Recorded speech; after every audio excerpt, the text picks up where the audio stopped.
Now we will see the case of parallel port synchronous output interface. So you might be remembering the normal output interface which was asynchronous, right? In which case master ready and slave ready was used to give control signals. But in the case of synchronous output interface, we have only a slave ready signal generated from the slave side to indicate that it is functioning properly. But the control from the master side is enforced through a clock signal that runs to the output interface. So this is the diagram of that output interface, and the common features with asynchronous output interface over here is this output data register that you can see here. Okay, and this register stores the data coming from the master or the CPU side temporarily, and upon suitable signals from this interface, it will transfer this data to the printer side or the output side. And the other things that are common here is the address decoder as well as the lines for read write and the address lines. So if you see this case, the address lines from A1 to A31 or the upper 31 bits are responsible for selecting this entire interface, and the LSB of the address, that is A0, it is responsible for selecting the mode of operation of this interface, whether this interface should actually perform an output onto the output device or it should return the status of the output device. Okay, that is decided by this A0. Then the read or write operation is decided by this R bar W signal pin over here. Then we have a timing logic unit over here, and that decides how this interface functions with respect to the clock signal from the master or whichever circuit is driving the clock. So if you would remember this, the synchronous bus protocol that we have studied, in that the first clock cycle was meant for the devices to recognize which address has the master put on the bus, right? And from the second clock cycle, the devices were supposed to respond. So that logic is actually implemented by this timing logic circuit, and this timing logic circuit will actually start responding only when this interface recognizes that this interface has been selected by the master. So if the address decoder puts a 1, and if the clock signal is the clock in which it is supposed to respond, then only this timing logic will put a go signal, and the other components within this interface will get activated. So we will see the operation of this interface in various modes. So the first thing is how the slave ready signal from the slave is activated. And if you see the lines running inside this interface, we can see that the slave ready is actually going to the gates for status as well as data, or it is actually responsible for triggering any of the modes of this interface. So the triggering of slave ready is actually essential for this interface either to work in output mode or to return status of the device. So what are the conditions for the slave ready signal to get activated? So if you see here carefully, slave ready gets its activation signal from this timing logic circuit, and the timing logic circuit will get activated only when this address decoder tells that this interface has been selected by the master.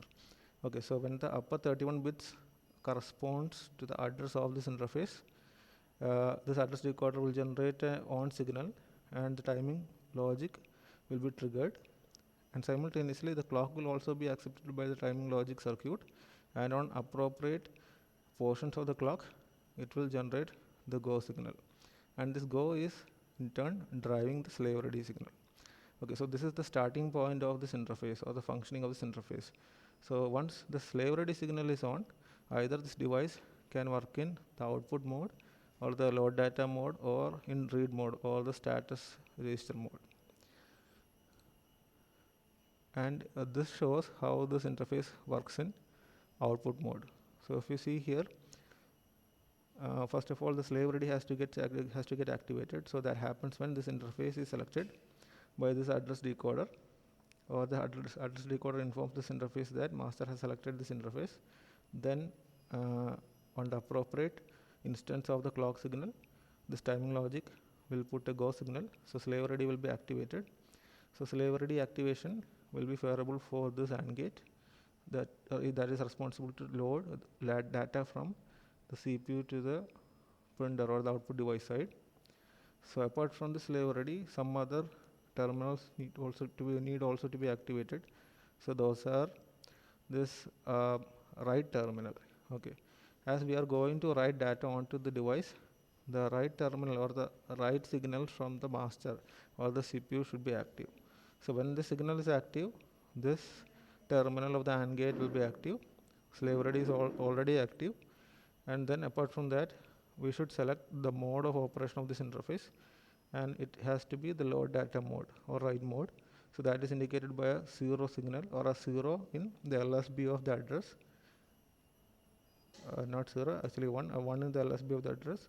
And if this 1 is given, this AND gate will be completely activated and the load data signal will be generated. And the rising edge of load data signal will cause the content stored in this register to be transferred to the printer or the output device. And one more thing, we have also seen that in the output interface, along with the data being given to the output device, in this case to the printer, we should also give a valid signal from the output interface to the device. The valid signal indicates to the device that valid data is coming from the output interface to the device side. Okay, so the load data AND gate, upon triggering, will invoke or will give a signal to the handshake control unit, which in turn will generate a valid signal as well as data to the output device.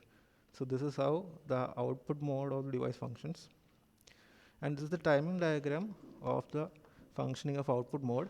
So if you see here, in clock cycle 1, address as well as data is put by the master, and a read signal and a write signal is also issued by the master. So by the middle of clock cycle 1, the corresponding device of which the address has been put by the master understands that it has to respond to the master signal.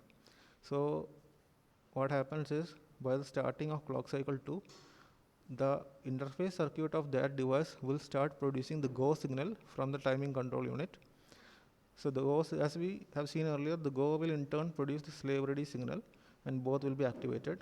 So during the clock cycle 2, within the interface of the selected device, the components will be active, and either the interface can perform a write operation, as this is an output interface, it can perform a write operation onto the output device, or what happens is this interface can give the status of the device to the corresponding master.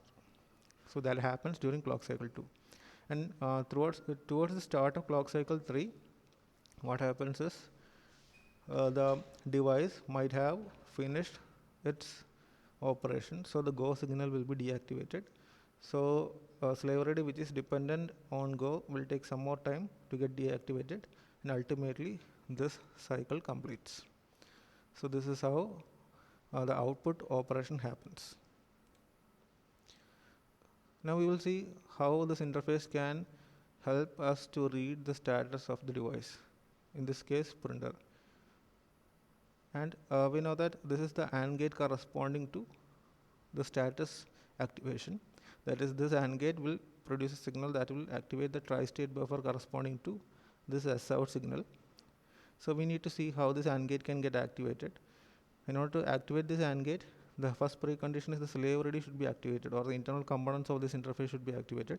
And we know that happens when this timing logic will give a go signal. For the timing logic to give a go signal, this interface has to be selected by the master. So for the upper 31 bits should be the address of this interface. So address decoder will put a 1. Then appropriate clock signal should also be given to the timing logic. So it ultimately gives a go, and slave ready will be on. So we have got the slave ready on, and the next thing is we have to read the status. So the operation to be put by the master is a read operation, or this pin should be 1. So this will contribute to this terminal of AND gate to be 1. Slave ready is already 1.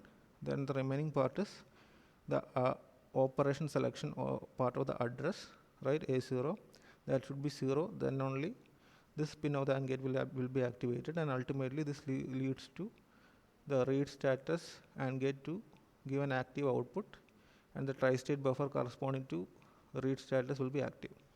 Okay, so we know that S out will be active when the idle signal is given by the printer or the output device to the handshake control unit, and the handshake control unit is in turn supplying the input to this tri-state buffer.